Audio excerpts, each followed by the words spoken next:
Muy buenas tardes a todos y a todas. Sean bienvenidos al Seminario Permanente en Género, Violencia y Políticas Públicas. Este seminario es el esfuerzo de los cuerpos académicos, sociedad y sistemas culturales, así como el cuerpo académico, género, migraciones y desigualdades en conjunto con la Facultad de Ciencias Políticas y el ICAR. También contamos con el apoyo de la Secretaría de Investigación y de UAMX-TV. El día de hoy tenemos a nuestro ponente, el doctor Carlos Alberto Leal Reyes, que está adscrito a la Escuela de Artes Escénicas y el día de hoy nos obsequia la ponencia Rutas Care, aproximaciones posibles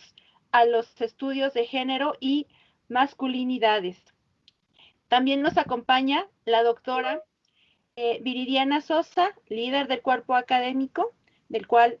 organiza este seminario y será quien va a fungir como moderadora. Sean todos y todas y todos bienvenidos. Recuerden que les estaremos esperando con sus participaciones, con sus preguntas, una vez que termine la presentación del doctor Carlos. Adelante, doctora Viri, por favor.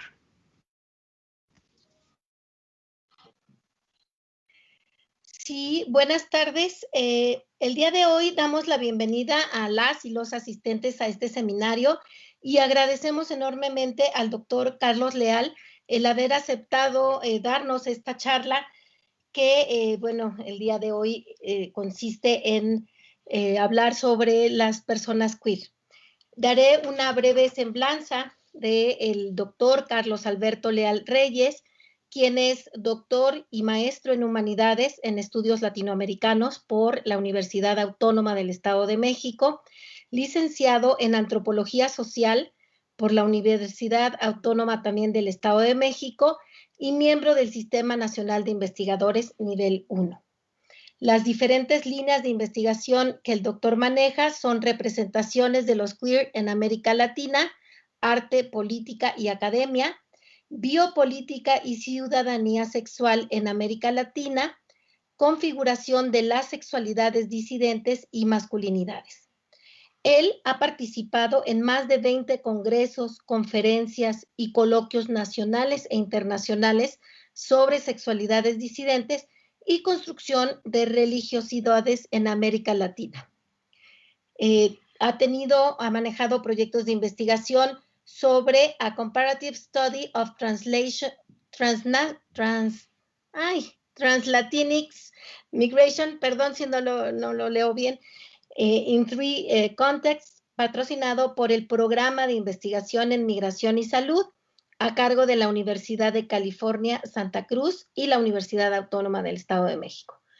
Dentro de las publicaciones más recientes, tiene el libro escrito con Xóchitl Salomé Castañeda sobre Colores de la Vida, proyectos de vida de adolescentes indígenas de la Asociación Nacional para el Desarrollo Integral, Sustentable y Alternativo. También tiene capítulos de libros sobre las mujeres en el cine slasher, sobre las subjetividades trans en el cine, sobre las posibilidades de los queer en comunicación, o artículos sobre las violencias desde el diálogo queer en revistas Ciencias y Humanidades, o Let's Get Sickening sobre representación y performatividad en RuPaul Drag Race, así como el género como representación, una lectura desde la biopolítica en Chasqui. Él está actualmente, como ya lo dijeron antes, adscrito a la Escuela de Artes Escénicas de la UAMX. Doctor, le daré la palabra, nada más recordándole que tiene alrededor de 45 minutos para hacer su presentación y una vez que termine, daremos la palabra a preguntas de los asistentes, de quienes están interesados en el tema. Para ello también les pedimos a todos los que están ahorita conectados, escuchándonos, que si van teniendo dudas o preguntas, las pueden anotar ahí en el chat y nosotros se las pasaremos al ponente. También les comentamos que se pone una liga para que puedan registrar su asistencia y si ustedes han asistido a los 4 a las 4 sesiones del seminario de este semestre, pues podrán contar con una constancia de asistencia. Les recuerdo también, por favor, cerrar micrófonos a todos los asistentes para dar paso a el doctor. Muchas gracias. Le paso la palabra. Muchas gracias, doctora. Buenas tardes a todas, todos, todes. Es un placer el poder participar el día de hoy en las actividades de este seminario ya de amplia trayectoria. Y vamos a retomar algunas cuestiones con respecto a lo queer y las formas en las cuales se articula con los estudios de género y masculinidades, ya que me parece importante el poder ir trazando diálogos no solamente académicos, sino también políticos con respecto a estas dos nociones que nos permiten una aproximación a las sexualidades periféricas. Entonces, vamos a comenzar con una presentación que servirá como guía, pero que me interesa podamos discutir de manera conjunta en las preguntas que se pueden dar a lo largo de esta charla. Entonces, para ello voy a compartir pantalla y comenzamos. Vamos a tener en consideración que esta propuesta básicamente es una reflexión de carácter teórico, epistemológico y metodológico con respecto a los mecanismos a partir de los cuales podemos, desde lo queer, tener una aproximación a lo que se ha denominado como estudios de género y masculinidades a través del reconocimiento de instancias de subjetividad que están por fuera de los límites de la heteronormatividad y que también implican una responsabilidad de índole político que atraviesa nuestra corporalidad y nuestro conocimiento en términos de imaginar lo posible, ¿no? Entonces, en ese sentido, vamos a tener que esta charla va a tener 3 momentos. El primer momento tiene que ver con una aproximación a algunas generalidades con respecto al concepto queer, como este concepto tiene una trayectoria relativamente reciente, pero que sirve como un elemento a considerar dentro de lo que se denominan los estudios de género y masculinidades, para posteriormente revisar esas vinculaciones que se pueden presentar no solamente en el terreno teórico o académico, sino también en el terreno empírico, para por último pensar en cuáles son las posibilidades, las convergencias y sobre todo los alcances de esta posible unión. Entonces vamos a comenzar con el concepto queer. Es un término anglosajón que surge en el siglo XVIII, pero cuyo uso se extendió a lo largo del siglo XIX y principios del siglo XX para hacer referencia a las sexualidades disidentes. Fue utilizado como un epíteto para descalificar a las minorías sexuales y etimológicamente podría ser traducido como raro, extraño, anodino, bizarro o incluso estrambótico.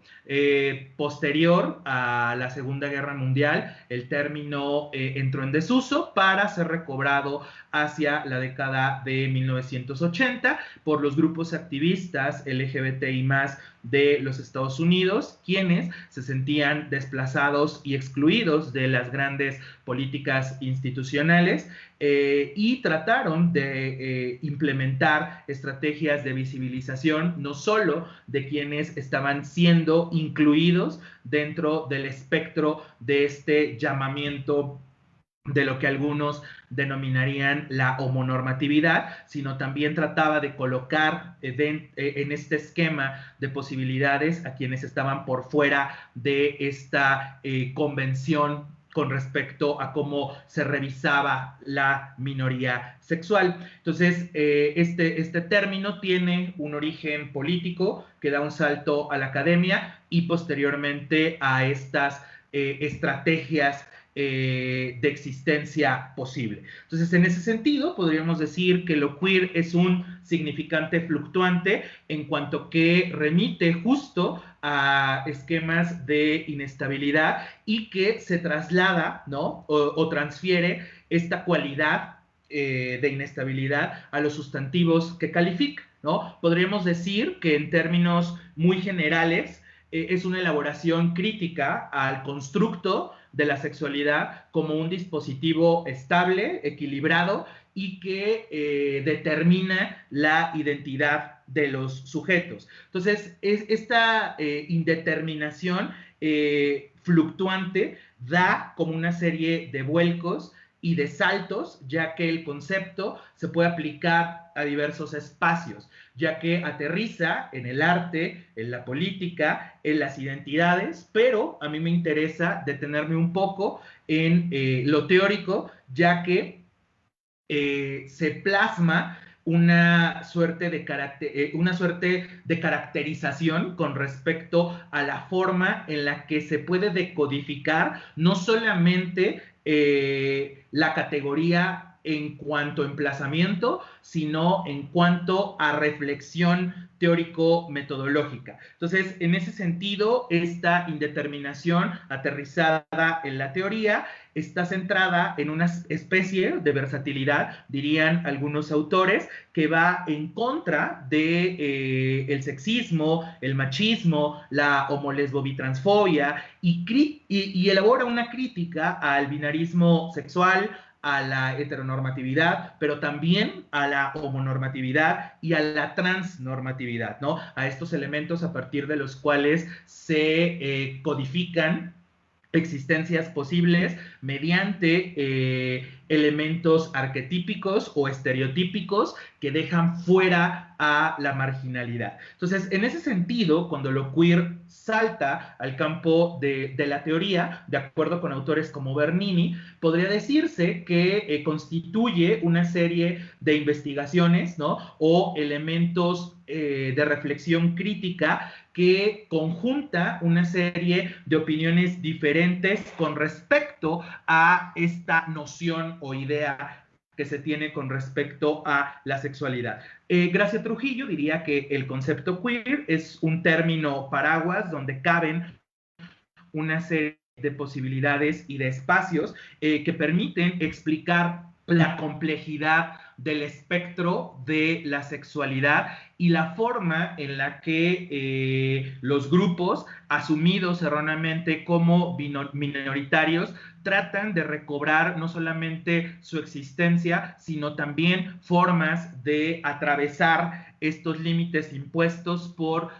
una academia que se ha construido sobre las bases dicotómicas desprendidas de estos regímenes heteronormados, ¿no? Entonces, partiendo de este conjunto de elementos, podremos decir que históricamente hablando, el concepto de teoría queer nace en 1990, cuando la teórica feminista Teresa de Lauretis lo define como una suerte de emplazamiento a los estudios lésbico, gays y feministas del momento, y a partir de ello cobra cierta relevancia en los estudios culturales en Norteamérica, para posteriormente trasladarse a distintas latitudes como Europa, posteriormente América Latina, y empezar a elaborar un corpus de saberes que se dan desde la academia y que, recuperando algunas ideas Foucaultianas, podría definirse como un tipo de saber, un saber incómodo que elabora una suerte de instancia crítica que dialoga y a veces desestabiliza ciertos entornos académicos. Algunos autoras irían más allá y dirían que constituye una suerte de elemento desestabilizador del presente en cuanto que nos permite acceder a existencias que están dadas más allá de la heterosexualidad y que recupera no solamente aquello que se denomina como el espectro de la diversidad sexual, sino de la disidencia sexual, es decir, de quienes resisten los embates de estas posibilidades heteronormativas, ¿no? Entonces, haciendo una revisión, ¿no?, como más epistemológica, podríamos decir que se relaciona con planteamientos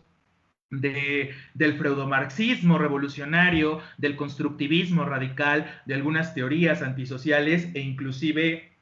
del giro afectivo, recuperando, ¿no?, algunos elementos del psicoanálisis, sobre todo en clave lacaniana, jugando con algunos planteamientos también de filosofías postestructuralistas, ¿no? Además, combina elementos, ¿no?, de acuerdo con algunos autores ya en clave mucho más latinoamericana, en donde se ponen en juego procesos de traducción cultural, los cuales se recupera esta necesidad de hablar de quienes han sido históricamente excluidos por estos procesos marcados por un sistema o una episteme, recuperando también esta idea en clave Foucaultiana que regula las existencias posibles. Entonces, teniendo en consideración todo este cúmulo de componentes teórico-epistemológicos, hay una suerte de desdoblamiento con respecto a las formas en las cuales ha sido visitado y revisitado lo queer, ya que siempre se mantiene como una suerte de vigilancia epistemológica con respecto a sus alcances, a las formas en las cuales se aproxima a esta idea de sexualidad, pero además establece como una suerte de revisión con respecto a las maneras en las que se interviene en la realidad, ya que podríamos decir que lo queer no está preocupado por objetualizar las existencias, sino más bien por visibilizarlas y convertirlas en acciones concretas. Entonces, en ese sentido, ¿no?, ya podríamos decir que lo queer tiene más de 30 años en estas cartografías académicas de América Latina, y es importante el tener en cuenta que los saberes, ¿no?, que devienen de estas reflexiones siempre están articulándose con subjetividades políticas concretas que generalmente forman parte de movimientos sociales. Y es aquí donde tenemos como un marco de posibilidad bastante amplio que dialoga y a veces discute con los feminismos y las disidencias sexogenéricas, no solo en términos de legitimidad, sino también en términos de plantear quiénes están hablando de las sexualidades y para qué están hablando de las sexualidades. Entonces, digamos que una de las preocupaciones justo de esta propuesta es el establecer una suerte de aproximación a lo que ocurre en la calle con estas expresiones que existen, subsisten y persisten, y que se encuentran también en el reconocimiento de lo post y desidentitario, es decir, aquello que está más allá de la identidad, pero que también renuncia a estos esquemas que están pactados desde códigos binarios que no solamente excluyen, sino que laceran y que inclusive asesinan, ¿no? O que tratan de extinguir aquello que les es extraño. Entonces, reconociendo todo este conjunto de elementos, podemos decir también que este desdoblamiento deriva, ¿no?, justo por las dinámicas y los legados coloniales propios de América Latina en múltiples teorías queer, ya que la manera en la que se interpreta este cúmulo de categorías dependerá de los ejes académicos prevalecientes en un contexto y en un momento sociohistórico determinado, ¿no? Por lo tanto, podríamos decir, recuperando también palabras de Lorenzo Bernini, que las filosofías queer son una suerte, una especie de ontología de la actualidad, constituyen actos de insubordinación, actos de desobediencia, en donde sujetos indóciles o sujetos inclasificables están tomando una distancia constante, ¿no? Una suerte de vigilancia epistemológica con respecto a estos espacios de saber poder. ¿Para qué? Para poder hablar y acceder a las sexualidades no solamente marginadas, sino también a las sexualidades precarias. Y todo este conjunto de elementos va a tener una suerte de efectos ascéticos o efectos de transformación que aterrizan en los sujetos o en las experiencias de quienes no solamente trabajamos con la categoría, sino de quienes la apropian en función de operaciones cognitivas, emocionales y académicas muy concretas. Entonces, lo queer está vinculado con este conocimiento relacionado con la tríada sexo, género, identidad, pero agrega un componente que es este del desborde, es decir, de cómo el género, la sexualidad y este conjunto de matrices de cognoscibilidad, ¿no? Están siendo constantemente derrumbadas por instancias que están pactadas a través de elementos muy concretos en donde se presentan, ¿no?, agendas que no necesariamente tienen que ver con una transformación del sistema, sino una transformación radical en cuanto a la elaboración de programas posibles de existencia. Entonces, en ese sentido, lo queer lanza una serie de preguntas con respecto a quiénes somos nosotros, ¿no?, el día de hoy, a quién está representando o a quiénes representa el concepto de sexualidad, de género, de identidad, y cómo estamos imaginando la sexualidad o las sexualidades posibles en articulación con el cuerpo, con la raza, con la clase, con la nación y con otra serie de instancias que invariablemente están presentes a la hora de definirnos. Entonces, es importante el establecer como estos criterios para entonces sí pasar a esta manera en la cual se ha problematizado lo queer, ya que así como existen espacios de recepción muy potentes con respecto a las implicaciones del concepto, existen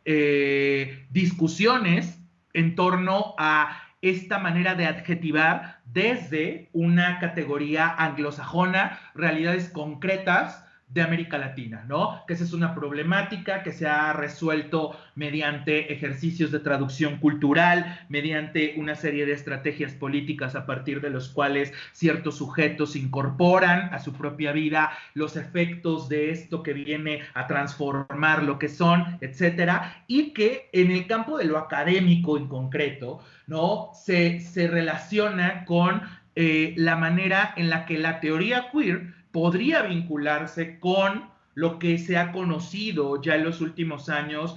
como los estudios de género y los estudios sobre masculinidades o estudios de género y masculinidades, rescatando la noción de autores mexicanos como Guillermo Núñez Noriega, ¿no? En el sentido de que evidentemente la sexualidad se encuentra como en esta suerte de red que involucra, ¿no?, justo estas nociones derivadas de lo que teóricamente conocemos como género y masculinidad. Entonces, en ese sentido, hay que identificar e irnos a una suerte de rastreo, ¿no?, o una suerte de genealogía en donde tenemos ciertas relaciones epistemológicas entre lo queer y los estudios de género y masculinidades. ¿Dónde podemos encontrar estas relaciones epistemológicas? Pues en los cruces que han existido entre las filosofías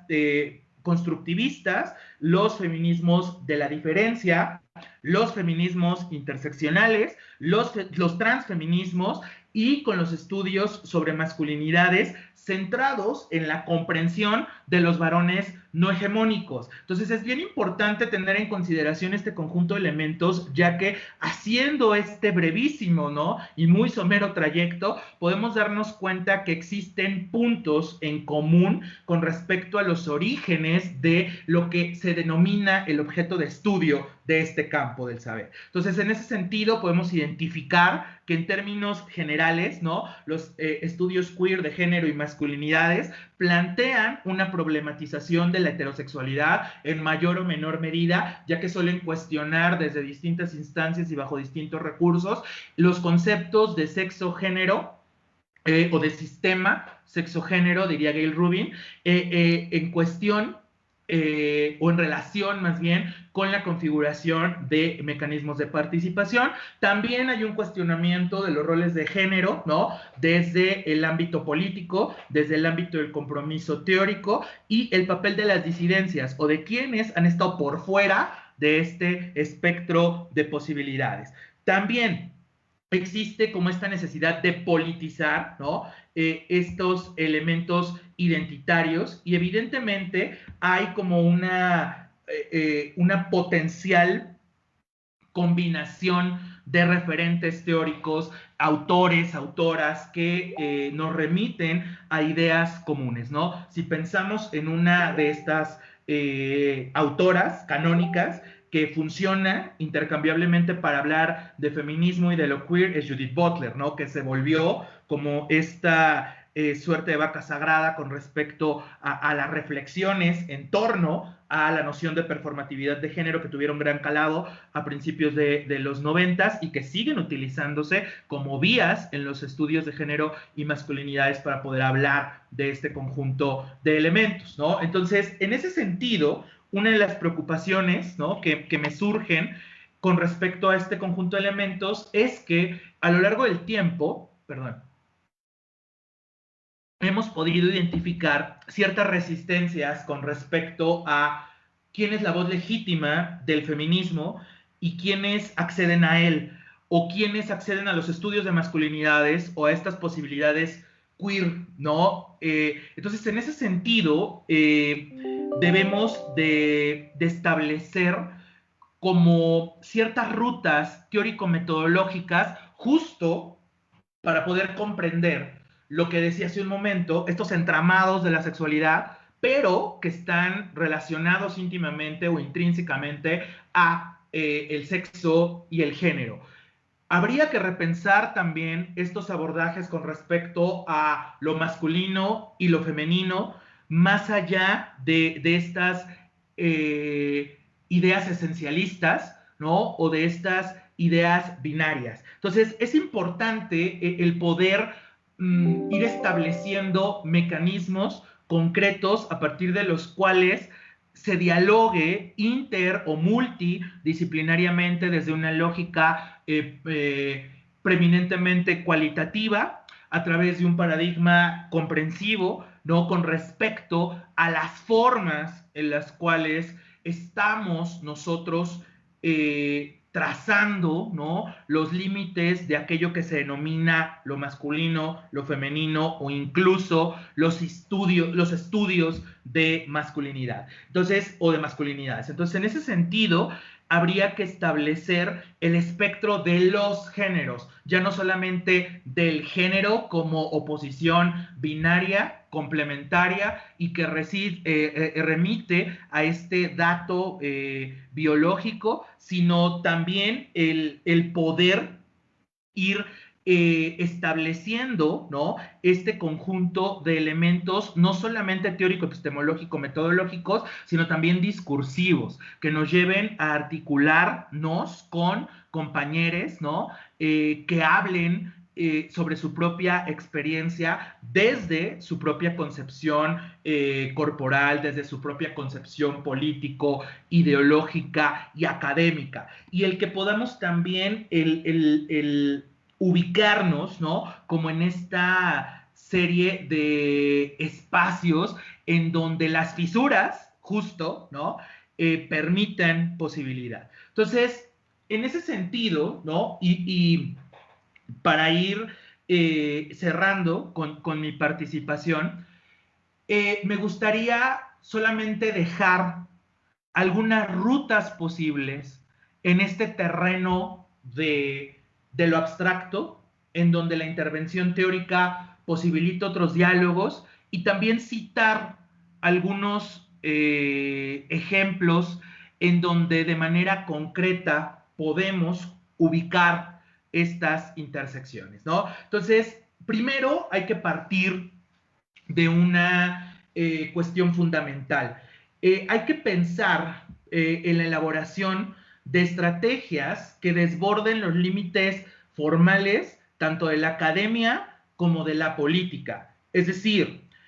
el poder trasladar algunos elementos queerizantes a esta cooptación del saber, como me gusta denominarla. Esta lógica en donde la heterosexualidad se reproduce en el campo académico y se ve secuestrada en términos de verdad en cuanto a quienes pueden hablar de los estudios de género, de los estudios sobre masculinidades y de los estudios sobre sexualidades, ¿no? A mí me gusta pensar en esta posibilidad de trazar un campo que podría denominarse, ¿no? Y que ya se ha denominado en otras instancias, bajo otras circunstancias, como estudios de género, masculinidades y sexualidades, donde horizontalmente se convoque a distintas categorías, a distintos llamamientos, no solamente académicos, sino también de activismo, de resistencia, artísticos, en donde haya un diálogo, ¿no? No sé si circular, pero que haya un diálogo quizá de Leuciano, así, en donde la raigambre, ¿no? Nos permita justo el establecer primero la interpelación, es decir, el diálogo intersubjetivo, el romper con estos límites de el sujeto y el objeto, el pensar e imaginar las formas a partir de las cuales todos estamos atravesados por la sexualidad, por estos llamamientos de género, de masculinidad, que están siendo constantemente desbordados por mecanismos como el deseo, nuestra configuración corporal, las formas en las que interactuamos con los otros, etcétera, y en función de este conjunto de elementos, ¿no? El establecer un diálogo, ¿no? Un diálogo no solamente entre aquellos que saben, sino entre todos esos sujetos que seamos capaces de establecer mecanismos de interacción y que se puede llevar perfectamente al campo y a las agendas investigativas, ¿no? El tratar de pensar en elementos metodológicos en donde no solamente nos establezcamos como esta suerte de ojo vigilante que al final del día se vuelve ojo colonizador, que al final del día se vuelve un mecanismo de cooptación de la realidad, sino también el poder generar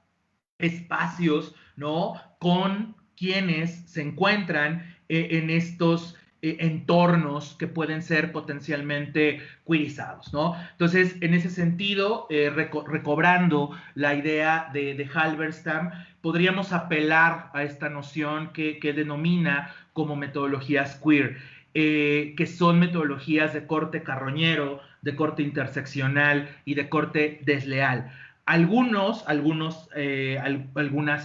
dirían que se trata de una suerte de interdisciplinariedad y yo diría que más bien se trata de una actitud frente a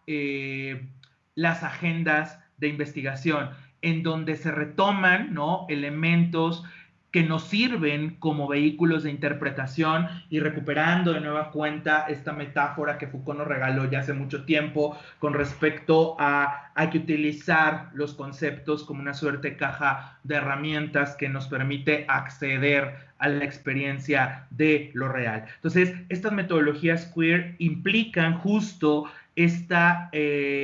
combinación de saberes, pero que tiene una responsabilidad en cuanto que implica que el sujeto que se autodenomine investigador debe, ¿no?, siempre estar al pendiente de cartografías, de universos semióticos cercanos a esas categorías, cuáles son las tradiciones bajo las cuales surgen y bajo las cuales hacemos lecturas de la realidad. Entonces, también otra de los mecanismos que nos lleva justo a estas rutas es la relectura de artefactos culturales, ¿no? Autores como Plomer dirían que podríamos realizar un análisis de textos o entender la realidad como un texto que puede leerse y que nos permite acercarnos a productos como filmes, literatura, televisión, una ópera o inclusive musicales, porque ahí es donde se patentiza justo, ¿no?, como esta serie de efectos con respecto a estas intersecciones de desborde o a estos elementos de desborde. También otro de los elementos, ¿no?, es analizar más la calle, ¿no?, el que pasa con los compromisos de la gente que por múltiples motivos se encuentra por fuera de la academia, pero que constantemente está construyendo saberes. Hay que dialogar con compromisos feministas, hay que dialogar con compromisos transfeministas, hay que dialogar con elementos que nos permitan revisar cuáles son los espacios de construcción de los conocimientos, también la forma en la que podemos aproximarnos a elementos metodológicos como la que denominarían algunos como etnografía revolucionaria o autoetnografía, que básicamente implica esta aproximación en donde el investigador puede ser parte, ¿no?, de el universo con el cual trabaja, aportando su propia experiencia, siendo interpelado por lo que ve, siendo interpelado por lo que analiza, por lo que interpreta, formando parte de aquello que interpreta y rompiendo como estos parámetros positivistas que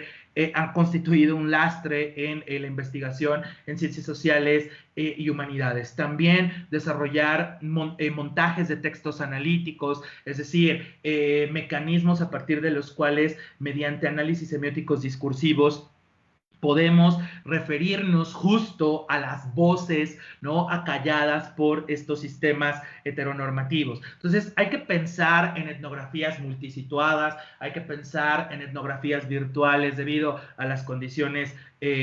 actuales del mundo y el estar en una constante revisión de posibilidades. También tenemos el análisis de las representaciones en productos culturales, como pueden ser la televisión, el cine, la música, ¿no? La forma en la que podemos leer el género, la masculinidad, como un texto y el ubicarnos justo, ¿no?, en este conjunto de elementos donde podemos visitar y revisitar incluso estas masculinidades, pensando en las múltiples maneras, ¿no?, de ser hombre y que están atravesadas por cuestiones como la raza, la clase, la edad, condición socioeconómica, sociopolítica, etcétera, y que evidentemente, ¿no?, en su conjunto nos invitan a replantear la experiencia de lo académico, en primer lugar, de lo epistemológico, en segundo, y de la forma en la cual concebimos este cúmulo de cosas al que hemos denominado estudios de género y estudios de masculinidades, ¿no? Entonces, en ese sentido, ¿no?, y para ir terminando con mi participación, sí me gustaría el poderme ubicar en este contexto en el cual, desde mi propia experiencia como investigador, me he preocupado justo por el poder abordar estos elementos fluctuantes, ¿no?, a través de distintos mecanismos de análisis, en el sentido de que mi propia trayectoria académica es justo este paso, ¿no?, siempre desleal hacia distintos campos del saber, ¿no? Y que retoma elementos antropológicos en cuanto a la formación etnográfica, pero que de repente dialoga con principios filosóficos provenientes justo de la especificidad de los estudios latinoamericanos, pero que también se acerca al análisis de las representaciones presentes, por ejemplo, en las series, en películas, en donde podemos observar la presencia de personajes y de experiencias no binarias, de experiencias que están más allá de los límites heteronormativos, que nos muestran nuevos modelos de paternidad, que reflejan las vivencias trans posibles, no solamente en nuestros países, sino en otras latitudes. También platicar un poco sobre este proyecto que se mencionaba en la presentación y que forma parte de una convocatoria por parte del Programa Internacional de Migración y Salud, en donde estamos justo ubicándonos en el análisis de experiencias de personas migrantes trans en tres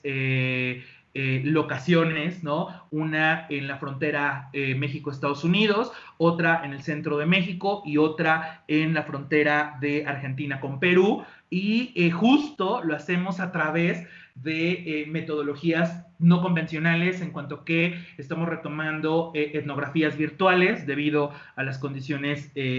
pandémicas. También estamos estableciendo la recuperación de testimonios desde una etnografía que se ubica en esta modalidad del sur-sur, ¿no? En donde estamos viendo los efectos de la colonización, de los cuerpos y de las maneras a partir de las cuales se plasman estas existencias que están siendo marginadas no solamente por la pandemia, sino por la migración y también por su condición de trans existencia, ¿no? Entonces, teniendo en consideración toda esta serie de elementos y de ejemplos, sí me gustaría concluir con esta invitación, ¿no? A pensar en lo queer como un elemento que nos permite ubicarnos en las configuraciones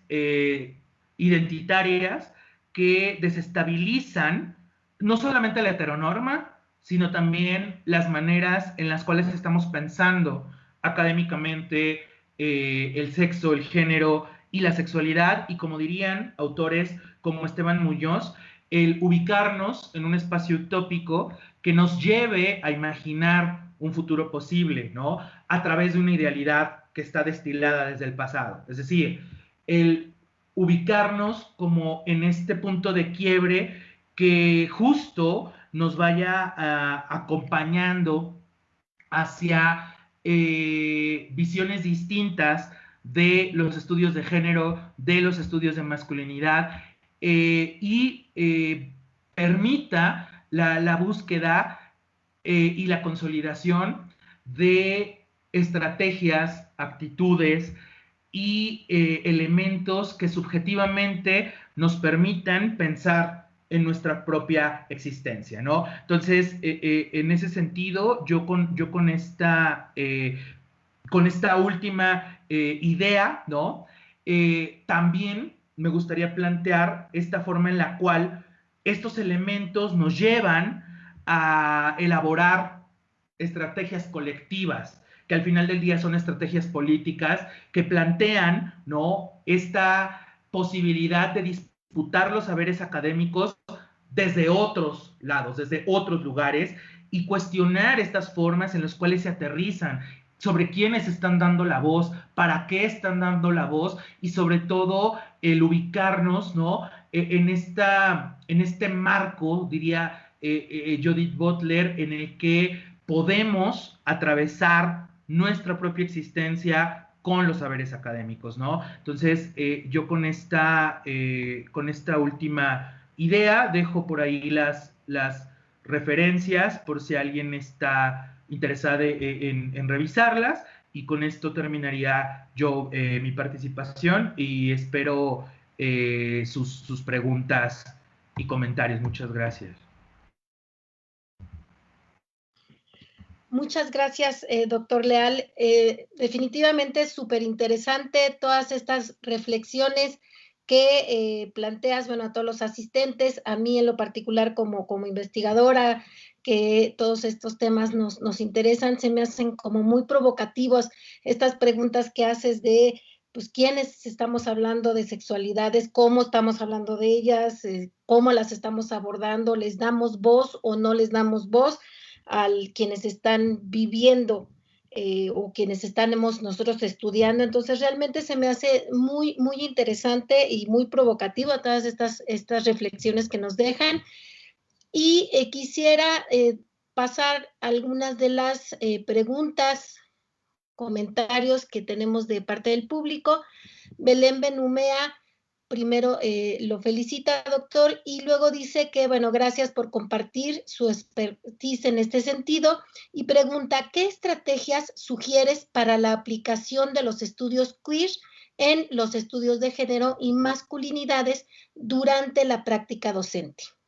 No sé si te hago varias de las preguntas que están y luego ya te doy la palabra para dar respuesta. Silvia García dice, buenas tardes, me gustaría preguntar qué pasa en México con el movimiento queer y cuál es la agenda política. Por su parte, Miriam Sánchez dice que está muy interesante la forma en la que estos temas desdibujan el género, y mi pregunta es, ¿qué áreas de oportunidad visibiliza en las instituciones de educación superior, particularmente en la UAMX, para incorporar estos temas a los programas educativos, los planes rectores de trabajo institucional y otros? Y también dice, ¿qué deudas considera que la universidad tiene con los grupos de la diversidad? Guillermina Díaz dice, enhorabuena por la ponencia. Desde su punto de vista, ¿qué ha aportado el feminismo a la teoría queer? Esas serían hasta ahora estas preguntas. Le paso la palabra. Ok, muchas gracias por sus preguntas. Son reflexiones muy estimulantes que de repente uno como autor no piensa y que se dan justo a través de este diálogo. Vamos primero con el planteamiento sobre las estrategias posibles en la docencia. Y en mi experiencia, me parece que es importante recuperar un concepto muy feminista, que es el de acuerpamiento, ¿no? Es decir, las formas en las cuales cada uno de nosotros en nuestro ámbito político inmediato estamos interviniendo en la realidad. Entonces, yo plantearía que una de las formas en las cuales se puede dar justo esta incorporación de planteamientos y actitudes queer tiene que ver con el trazado de nuestras propias agendas didácticas, es decir, la forma en la cual nosotros vamos intersectando los contenidos de los planes y programas que suelen ser muy rígidos hacia temas específicos. Entonces, en la práctica pudiera funcionar esta cuestión de el provocar una reflexión con un sentido queer, de género, o de estudios de masculinidades, y engarzarlo con el tema que se va a preparar en una sesión en concreto, ¿no? Sé que esta operación implica justo el pensar en elementos más amplios, como puede ser la planeación didáctica, la discusión en academia, la forma en la cual cada campo del conocimiento tiene una manera distinta de concebir la realidad. Sin embargo, me parece que uno de los esfuerzos radica en que justo, ¿no?, desde nuestro ámbito de incidencia podemos retomar estos planteamientos e irlos diseminando, ya que estos elementos de repente atraviesan la mera noción marcada por el programa, ¿no? Entonces, una de las rutas podría ir justo por ahí, el acuerpar, el poder incorporar didácticamente y el insistir en esta serie de elementos, ¿no? Y con respecto al movimiento queer en México, así como sus estrategias y agendas políticas, es interesante la pregunta en cuanto que lo queer a diferencia de otro conjunto de identidades correspondientes al espectro de la diversidad sexual, no constituye un movimiento social articulado en términos convencionales, ya que sus agendas están más centradas justo en estas lógicas desidentitarias o post-identitarias. Entonces, en ese sentido, lo queer son espacios, ¿no?, atomizados, diría yo, ¿no?, aunque podemos ir rastreando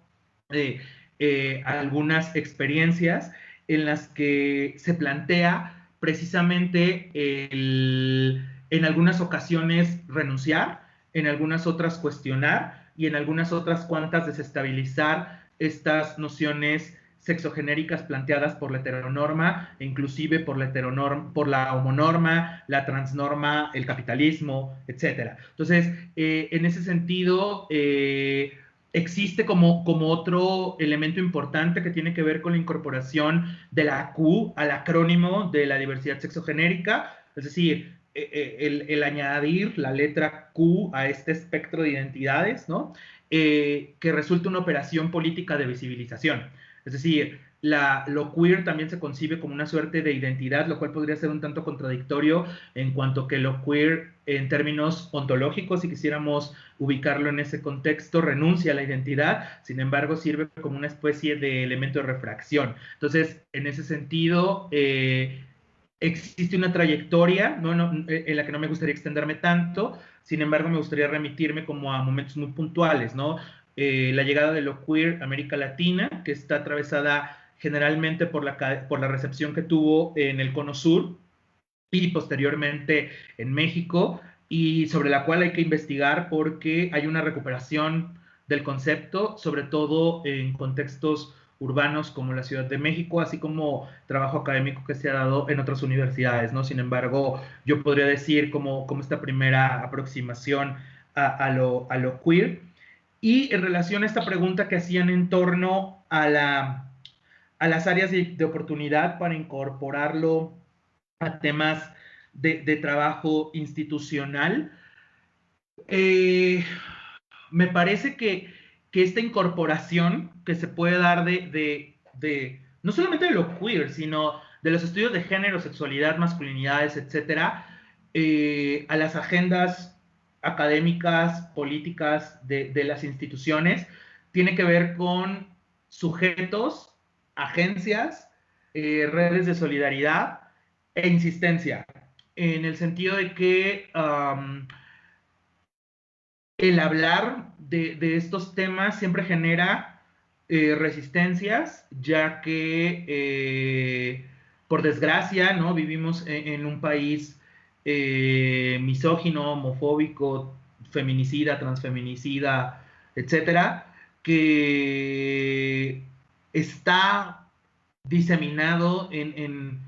las instituciones y sus representantes. Entonces, en ese sentido, me parece que una de las estrategias es justo este tipo de espacios en donde se elaboren diálogos que puedan diseminarse en distintos entornos, que se construyan redes de colaboración muy amplia, ¿no? Ejemplo concreto, lo tenemos en el ejercicio que se realizó el año pasado en el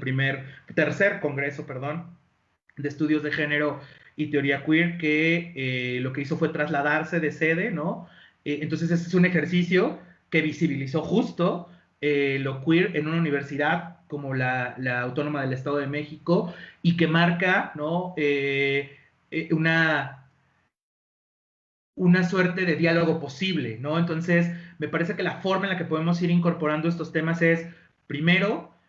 construir redes; segundo, el acuerpar y visibilizar esas redes; y tercero, el poder insistir. O sea, la manera en la que podemos insistir desde lo académico, que siempre es político, desde nuestro propio saber individual, nos llevará justo al poder ir abriendo la puerta hacia esas temáticas. Y por último, con respecto a esta pregunta en torno a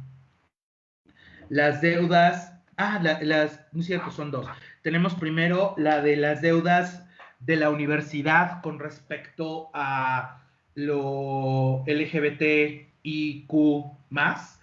Me parece que institucionalmente la universidad tiene deudas pendientes en cuanto a la generación de protocolos concretos para atender problemas serios, ¿no? Como la discriminación hacia personas del colectivo LGBT+, también el poder articular desde, ¿no? Espacios como este, desde las distintas estrategias que se han dado al interior de nuestra institución para poder hablar de estas temáticas, ¿no? Hacerlas visibles, el poderlas reconocer como campos de estudio que sean viables, que sean válidos y epistemológicamente sólidos, y en ese sentido, ¿no? El pensar en esas rutas posibles. Y me parece que las deudas en ese sentido se encuentran ahí, en que las instituciones, en este caso la universidad, debe atender desde lo académico, desde lo reglamentario, ¿no? Y desde elementos más allá de lo formal, estos problemas y el poder construir puentes, ¿no? Ese es como uno de los elementos que yo tendría como deuda, ¿no? El generar protocolos, o sea, cuestiones que sean formales, en donde se atienda y en donde se pueda discutir sobre los temas. Y bueno, ¿cuáles son las relaciones